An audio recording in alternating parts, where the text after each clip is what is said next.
Hola a todos y a todas. Hoy vamos a hablar de desarrollo sostenible y consumo responsable.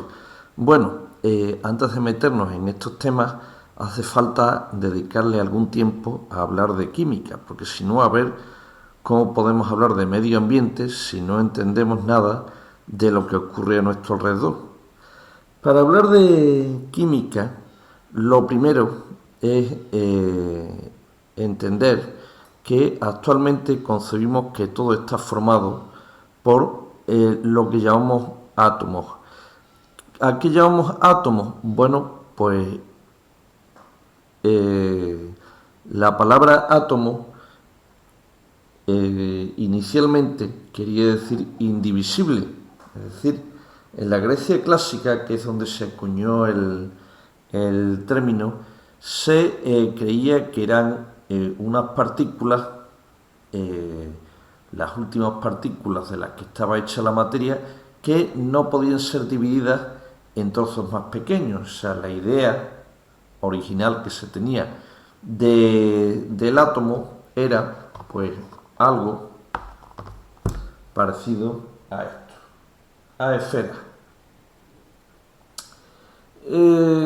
Esferas indivisibles. Ahora, estas esferas, ¿qué ocurre con ellas?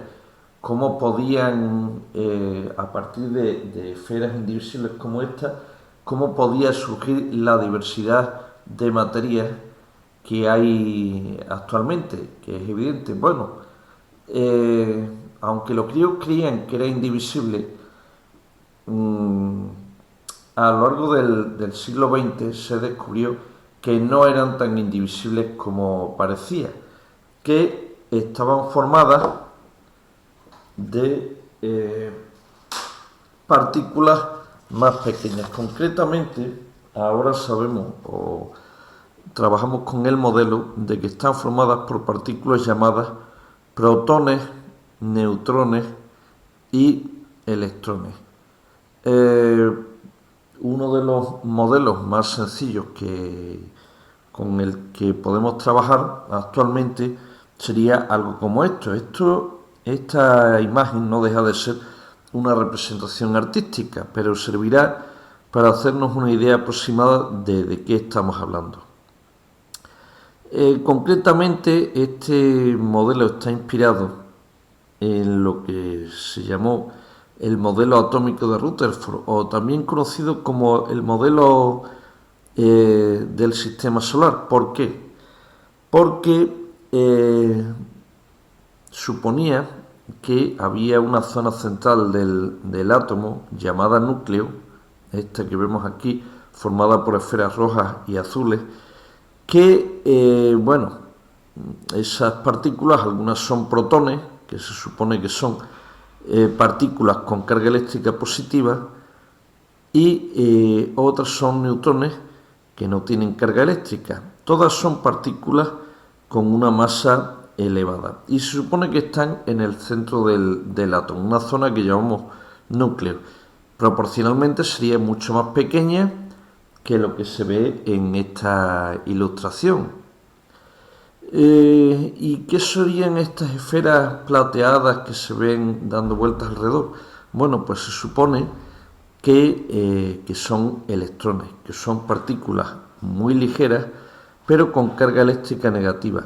Las partículas de carga eléctrica negativa son atraídas por las partículas de carga eléctrica positiva y darían vueltas en torno al núcleo, igual que los planetas dan vueltas en torno al sistema solar. Este modelo atómico está actualmente bastante obsoleto, pero para lo que necesitamos en este curso nos podría valer, así que trabajaremos con esta idea. Nos quedamos con la idea básica de que en el núcleo hay protones y neutrones y que el resto del átomo, que llamaremos corteza, es donde están los electrones dando vueltas en torno al núcleo. ¿Y esto a qué nos lleva? Pues nos lleva a que hay un montón de tipos de átomos distintos. Actualmente consideramos que hay 118 que están recogidos en lo que llamamos la tabla periódica de los elementos. Actualmente tiene este aspecto.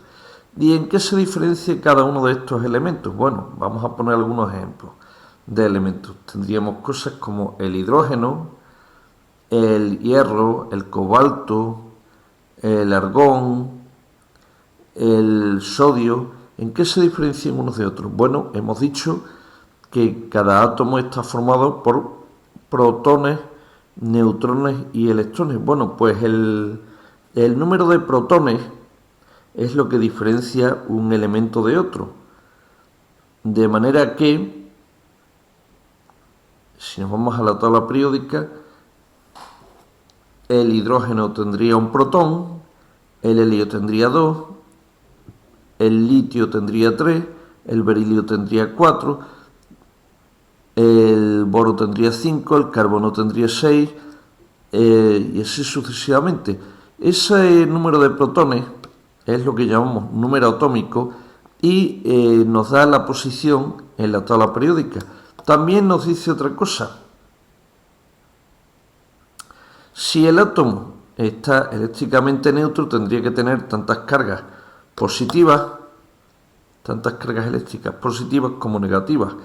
Como cada protón tiene una carga positiva y cada electrón una carga negativa, eso significa que en estado eléctricamente neutro el número de protones no solo indica, el número atómico no solo indica el número de protones y la posición en la tabla periódica, sino también el número de electrones que debería tener. De todas maneras, el número de electrones es variable porque se pueden perder o ganar electrones.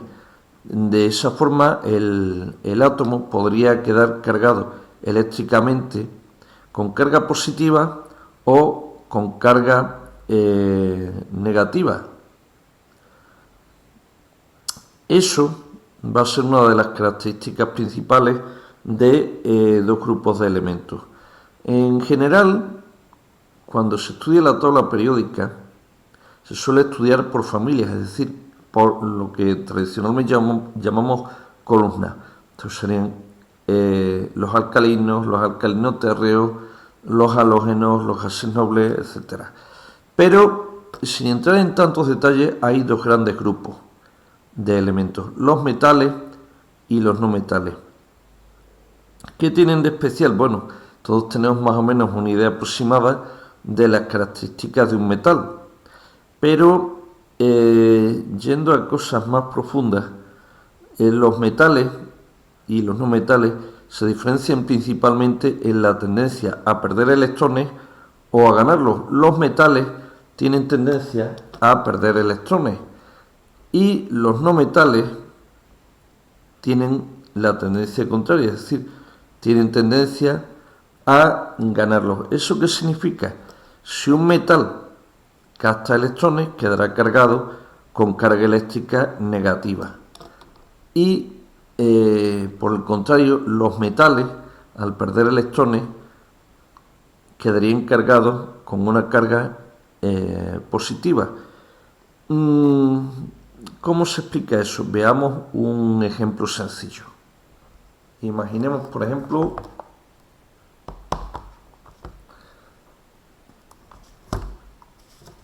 un átomo metálico, por ejemplo, el litio o el sodio, que es bastante común. Y lo veremos más o menos en algún ejemplo. Veamos, imaginemos el sodio. Un átomo de sodio tiene, digamos, cuando está neutro, tiene, es el número atómico 11, tiene 11 protones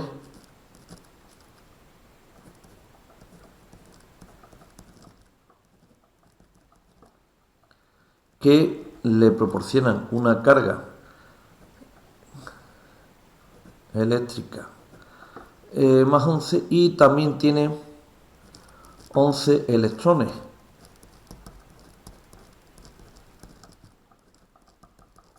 Eso le daría una carga eléctrica de menos 11. Claro, en total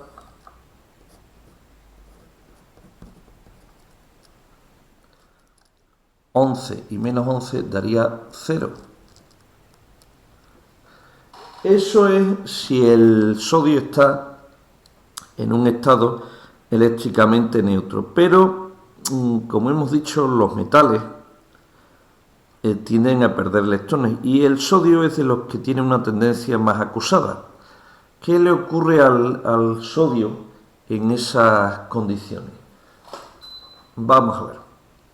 Supongamos que el sodio perdiera uno de estos electrones. Entonces, vamos a poner que si pierde un electrón,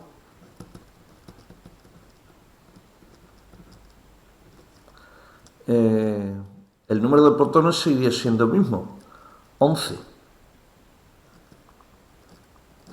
Pero si pierde un electrón no tendría 11 cargas negativas, tendría solamente 10, porque habría perdido un electrón. Y entonces, ¿qué pasa? Que ahora la carga eléctrica sería más 1. Así que es bastante frecuente encontrarnos átomos de sodio con una carga positiva. Vamos a quedarnos con esa idea. Por cierto, lo representaremos así. En química muchas veces el número 1 no se indica, se indica a partir del número 2. Un sodio con una carga positiva estaría representado de esta forma. Ahora, hemos dicho que los no metales le ocurre lo contrario. Pongamos como ejemplo un átomo de cloro. El cloro, en condiciones normales, tendría, vamos a ver, serían 17 protones. O sea, tendría 17 protones y también tendría 17 electrones.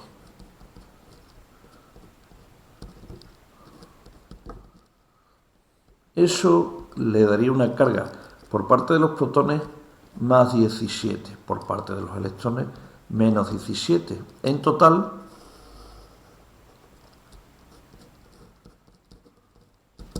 la carga sería 0. Pero, como hemos dicho, los no metales tienen una tendencia a capturar electrones.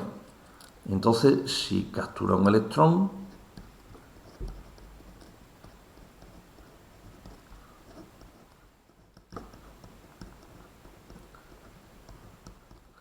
el número de protones seguiría siendo el mismo, es decir, 17, y tendría 17 cargas positivas. Pero si captura un electrón ya no tiene 17 electrones, tiene 18, y entonces tendría 18 cargas negativas. En total, la carga de este átomo de cloro sería menos 1. Así que lo representaríamos como cloro con una carga negativa. Algo así. A este átomo se le suele llamar cloruro. En general, los átomos de carga positiva se les llama cationes y los átomos de carga negativa se llama aniones. Bueno,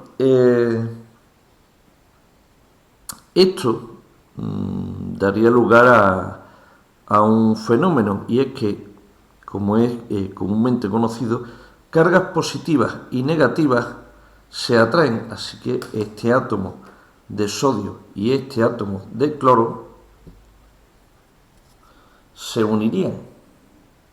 De esta manera se restauraría el equilibrio de cargas, es decir, tendríamos ahora mismo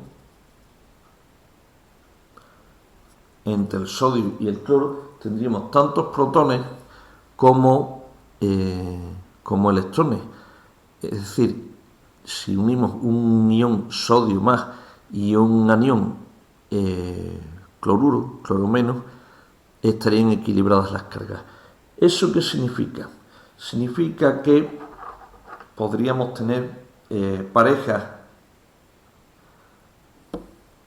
de sodio y de cloro que se atraerían mutuamente, es decir, sería algo parecido a esto. Si tenemos un sodio, tenemos un cloro,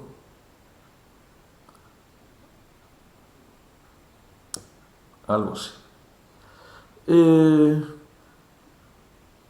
¿Se queda ahí la cosa? No, podríamos tener más parejas, pero claro, ¿qué ocurre si intentamos unir dos parejas de sodio y de cloro de esta manera? No habría forma. ¿Por qué? Porque átomos que tienen la misma carga se repelen, no se podrían unir así. Pero ¿y al revés? Al revés sí. Si hacemos así, podríamos unirlos, es decir, podríamos ir uniendo todos los átomos que queramos siempre y cuando tengan cargas eléctricas opuestas. Es decir, podríamos hacer estructuras como esta. Vamos a separarlo un poco para que se vea mejor.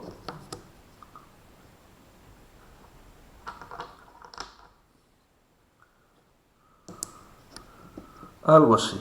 Pero claro, no tenemos por qué limitarnos ni a parejas ni a cuadrados, ni tampoco tienen por qué ser estructuras planas.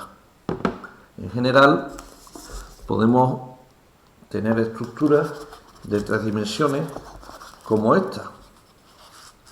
A esta estructura se la llamaría cristal, porque es una estructura que se va repitiendo una y otra vez y que, bueno, no tiene un límite. Podríamos aquí añadir todos los átomos que quisiéramos, solamente con las condiciones de que tiene que haber tantas cargas positivas como negativas y que, bueno, digamos, se vaya respetando la estructura de la red cristalina. Entonces, en principio no parece que haya un límite. Podemos meter aquí tantos átomos como creamos oportunos. Eso sí, recordar, se tienen que ir alternando átomos positivos y átomos negativos, es decir, algo así. En principio, mientras tuviésemos átomos, podríamos seguir construyendo esta estructura tanto como quisiéramos. A esto es lo que se le llama enlace iónico y es típico de sustancias como las sales, como por ejemplo la sal de cocina que tenemos todos en casa. Por eso, si habéis observado alguna vez los cristales de sal gorda, es posible que hayáis observado que algunos cristales tienen forma cúbica. No es que hayan sido cortados así, es que la estructura de la sal de cocina es cúbica y esta es la razón. Hay otras formas posibles, pero corresponden a otras sustancias. Bueno, ¿es la única manera en la que se pueden unir estos átomos? Bueno, si tenemos átomos que pueden perder electrones y otros captarlos, es lo más habitual, es lo que se llama enlace iónico. Pero eso ocurre cuando enfrentamos dos átomos, por ejemplo, un átomo de sodio y uno de cloro, que uno sea capaz de arrancarle un electrón al otro.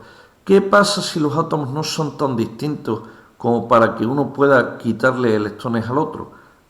Entonces lo que tendríamos sería una molécula. ¿Qué ocurre entonces? Bueno, una molécula es muy distinta a un cristal. Una molécula sería algo como esto. Esto sería la molécula de agua, estaría formada por un átomo de oxígeno y dos átomos de hidrógeno. ¿Cómo se ha formado? Bueno, digamos que los electrones están distribuidos en la corteza formando capas. Y en esas capas, sobre todo en la última, hay huecos. Esos huecos tienen tendencia a rellenarse compartiendo electrones unos átomos con otros. En el caso del oxígeno, el oxígeno necesitaba dos electrones y se los prestan los átomos de hidrógeno. Cada hidrógeno solo necesita un electrón que los toma prestado del del átomo de oxígeno. Es decir, no se puede unir, a diferencia de lo que ocurría con los cristales, no es una simple atracción electrostática, que podemos unir todos los átomos que se acerquen. Aquí hay unos huecos en la estructura electrónica y la estructura se estabiliza cuando esos huecos están llenos. Dicho de una manera sencilla, la explicación es un poco más compleja, pero para que os hagáis una idea. ¿Eso qué significa? Significa que según el tipo de átomo y la estructura que tenga, pues puede formarse un enlace. Esto, por ejemplo, podría ser cloruro de hidrógeno. 2 sería el caso del agua. 3, esto, por ejemplo, sería amoníaco, estaría formada por nitrógeno y 3 hidrógenos. O 4 o más. Esto, por ejemplo, sería una molécula de metano. Esto sería un átomo de carbono, esto negro sería un átomo de carbono, y las esferas blancas serían átomos de hidrógeno. No es posible añadir más átomos aquí, ni aquí, ni aquí, ni aquí, a no ser que quitemos algo de esto, por ejemplo un hidrógeno, y añadamos alguna otra cosa. De esa forma podemos obtener moléculas más complejas, como por ejemplo esta de aquí. Esto sería propano. Fijaros, estaría formado por 3 átomos de carbono y 1, 2, 3, 4, 5, 6, 7 y 8 átomos de hidrógeno. Claro, debería haber alguna manera de representar de manera sencilla estas estructuras sin necesidad de maquetas como esta. ¿Y cuál es esa forma? Bueno, pues tanto estas moléculas como estos cristales, tales como el que hemos representado hace un momento, pueden ser representados mediante lo que llamamos fórmulas químicas. A ver, algo por el estilo a esto.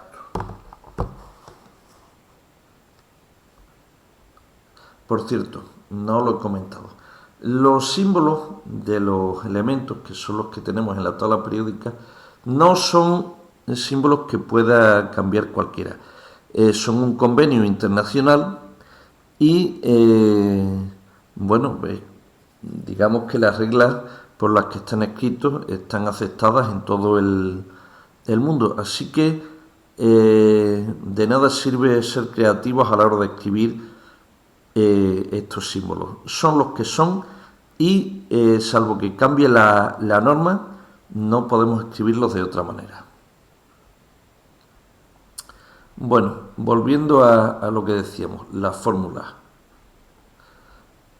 Bueno, decíamos que puede haber dos tipos de estructuras, moléculas, cristales, pero que en general pueden escribirse mediante lo que llamamos fórmulas.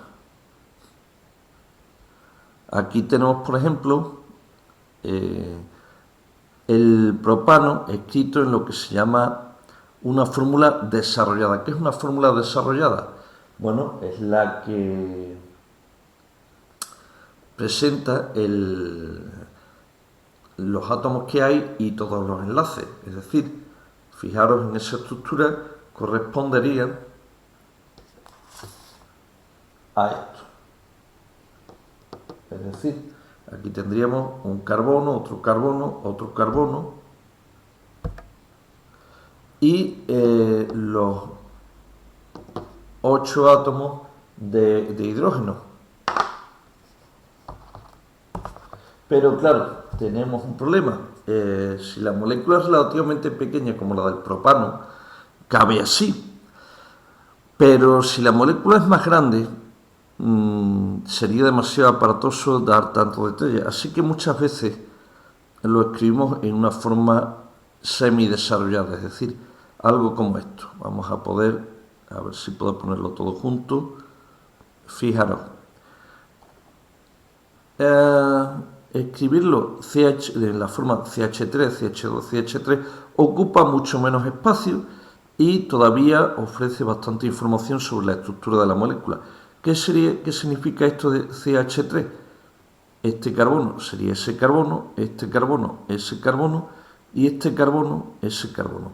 Cada una de estas líneas es un enlace y fijaros que aquí pone CH3. ¿Por qué? Porque este carbono está unido a 1, 2, 3 carbonos. Este también es CH3 porque está unido a 1, 2 y 3 carbonos. Sin embargo, este es CH2 porque aquí hay 1 y 2, perdón, no sé si estoy diciendo carbonos o hidrógenos. A ver, lo repito otra vez. CH3 son un carbono y 3 hidrógenos. 1, 2 y 3. CH2 sería un carbono y 2 hidrógenos. 1 y 2. Y CH3 sería este carbono y estos 1, 2 y 3 hidrógenos. ¿Está claro? Aún así, quizá para algunos usos, esto de CH3, CH2, CH3 sigue siendo demasiada información y ocupa mucho espacio. Sí que lo podemos comprimir más todavía en lo que llamamos fórmula empírica o molecular, es decir, C3H8. ¿Por qué C3H8? Porque aquí hay 1, 2, 3 carbonos, C3. Y H8 significa 3 hidrógenos, y 2, 5 y 3, en total 8 hidrógenos, es decir, estos de aquí. 1, 2, 3, 4, 5, 6, 7, 8. Esta es la fórmula más habitual, salvo en química orgánica, en la que algunas veces necesitamos saber más información sobre la estructura. Si lo que tuviésemos fuese un cristal, como el cloruro sódico que vimos antes, pues lo más habitual es utilizar esta fórmula. Bueno, vamos a ver algunos ejemplos. Y imaginaros, por ejemplo, que tenemos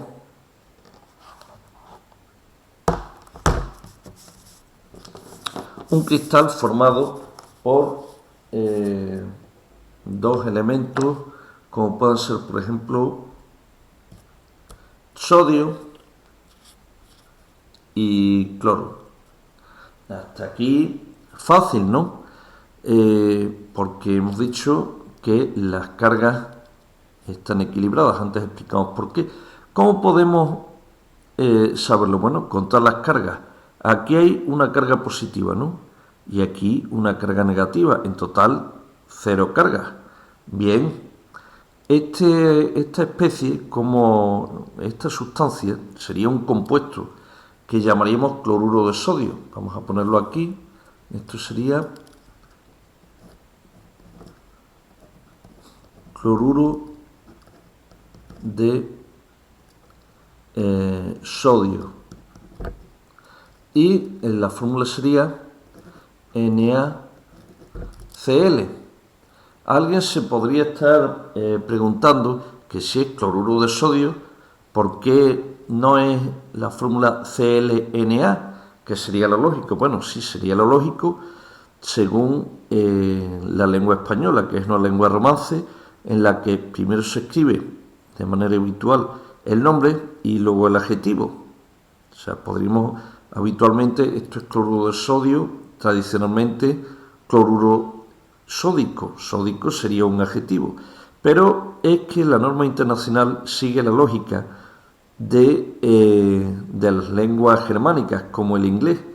Y en inglés se escribe primero el adjetivo y luego el nombre. Por eso escribimos primero en la fórmula sodio y luego cloro. Vamos a ver un par de ejemplos más. Por ejemplo, imaginaros que tenemos sodio, bien, pero esta vez no unido al cloro, unido al azufre. ¿Qué ocurre si tenemos un átomo de sodio unido a uno de azufre? Pues que no cuadran las cuentas, porque fijaros, aquí hay dos cargas negativas, pero aquí solo hay una positiva. La única solución es que haya dos átomos de sodio por cada azufre. Entonces ya cuadrarían las cuentas, es decir, tendríamos cargas positivas 1 y 2, cargas negativas 2. Esto sería sulfuro de sodio. ¿Y cómo lo escribiríamos? Pues se escribiría así. Na2S. Fijaros que le hemos puesto un subíndice al sodio. ¿Para qué? Para indicar que hay 2 sodios por cada átomo de azufre. ¿Y por qué no se le pone un 1 al azufre o aquí, por ejemplo, al sodio o al cloro? Bueno, en general en muchas fórmulas de química el 1 no se escribe. Tampoco se escribe aquí un 1. En este caso, sin embargo, le hemos puesto aquí un 2 a la carga del azufre. Por economía el 1 no se suele escribir, se suele escribir a partir del 2. Y algún ejemplo más. Imaginaros, por ejemplo, que tenemos, por ejemplo, uno bastante corriente. Este ion se llama fosfato. Fijaros que es una combinación de fósforo y oxígeno. Un átomo de fósforo, 4 de oxígeno, y este grupo, esta estructura, tiene 3 cargas negativas. Pongamos que esté unido, por ejemplo, al calcio.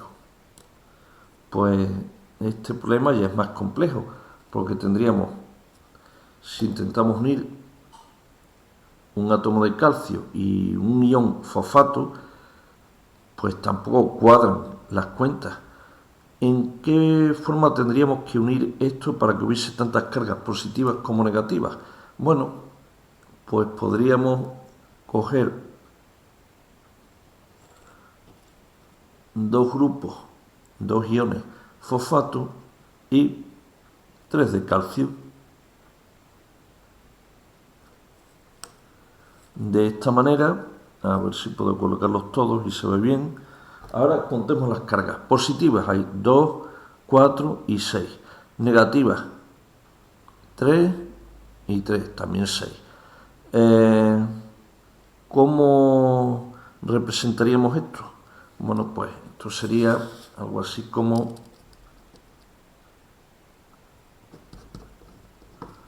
fosfato de calcio. Y la forma de escribir la fórmula sería un poco compleja, porque sería Ca3PO4 2.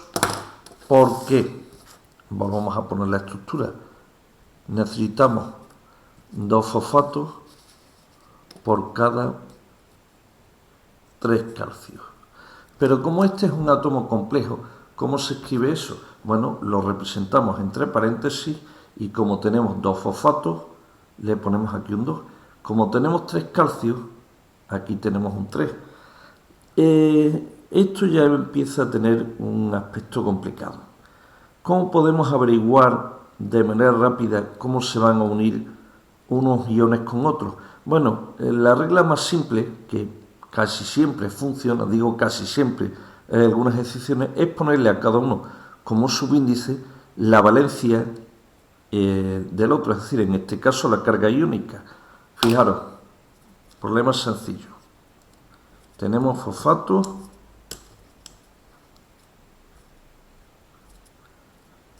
y tenemos calcio.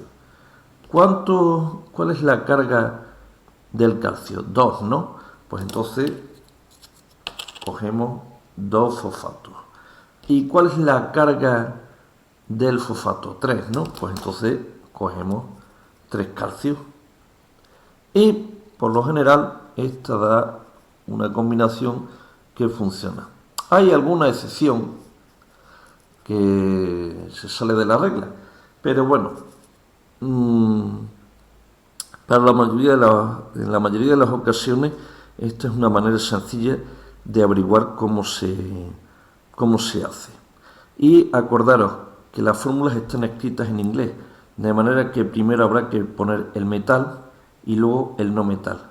Bueno, ¿y qué pasa si no tenemos un cristal de estos, como hemos dicho antes, sino una molécula del estilo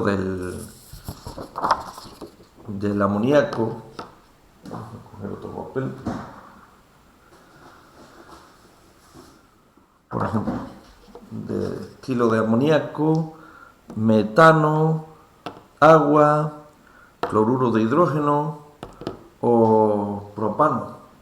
¿Cómo hacemos esto? Bueno, vamos a eliminar el propano, que es bastante complicado. Vamos a quedarnos con moléculas como esta. Bueno, en principio es algo por el estilo, solo que fijaros, en este caso, si estamos hablando de amoníaco, tiene nitrógeno e hidrógeno. El metano tiene carbono e hidrógeno. El agua tiene oxígeno e hidrógeno. El cloruro de hidrógeno tiene cloruro e hidrógeno. Todos son no metales. No hay un metal y un no metal. Entonces, ¿qué ocurre aquí? Ocurre que ninguno de los átomos es capaz de quitarle los electrones al otro. Y entonces, ¿qué ocurre? Bueno, uno tira más que el otro, pero no llega a arrancárselos. Lo que se forman son estas estructuras. Y entonces aquí, ¿cómo escribimos la fórmula? Bueno, pues por lo general nos ceñiremos a lo que se llama la escala de Pauling. A ver si puedo ponerlo aquí. La escala de Pauling da una idea de con qué fuerza los átomos tiran de los electrones. Por lo general, estos son los más electronegativos. Nos podemos encontrar, por ejemplo, con que el más electronegativo, el más fuerte, digamos que es el flúor, y luego vendrían oxígeno, cloro, nitrógeno, bromo, yodo, xenón, azufre, carbono, es decir, hay una escala. En general, ¿cómo lo hacemos? Bueno, no nos complicamos mucho la vida. Imaginaos que tenemos, por ejemplo, carbono, a ver si lo tengo por aquí, hidrógeno. ¿Qué ocurre? Cada uno de estos átomos, debido a su estructura, tiene un número que se llama valencia, que nos indica de alguna manera cuántos enlaces puede formar en función de los huecos que tiene en su estructura electrónica. El carbono, concretamente una de las estructuras que tiene es el carbono 4, nos dice que tiene 4 enlaces posibles y el hidrógeno 1. ¿Qué pasa? Pues podemos hacer lo mismo que acabamos de hacer con los iones. Si son carbono e hidrógeno y tienen estos números 4 y 1, a cada uno de ellos le ponemos como subíndice la valencia del otro, es decir, si tenemos carbono e hidrógeno, si el carbono tiene un 4, pues le ponemos un 4 al hidrógeno. Y si el hidrógeno tiene un 1, se lo pondríamos al carbono, solo que, como hemos dicho antes, el 1 no se puede escribir. Por eso, el metano, que es CH4,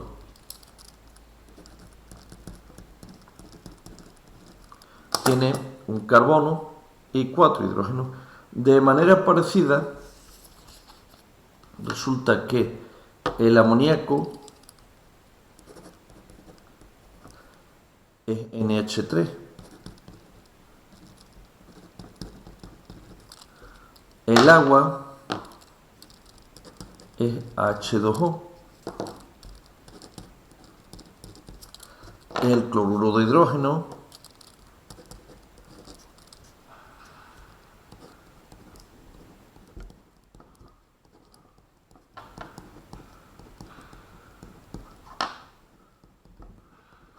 es HCl. Y así sucesivamente.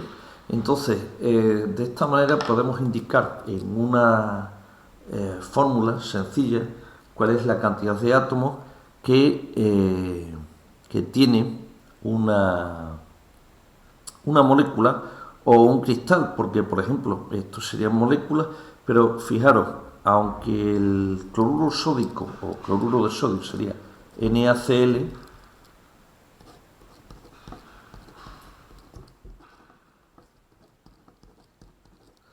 aunque digamos un cristal de cloruro sódico podría tener millones de átomos de sodio y otros tantos de cloro, en realidad se escribe así, como si fuese una simple pareja de un átomo de sodio y uno de cloro. A efectos de echar cuentas da lo mismo.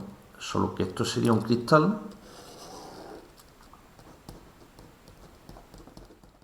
y esto serían moléculas. Pero el tratamiento matemático sería similar. Bueno, hasta aquí por hoy. Ahora os pasaré algunos ejercicios sencillos para que trabajéis estos conceptos y el próximo día que haga un vídeo de química ya empezaremos a hablar de reacciones químicas. Por hoy ya es suficiente.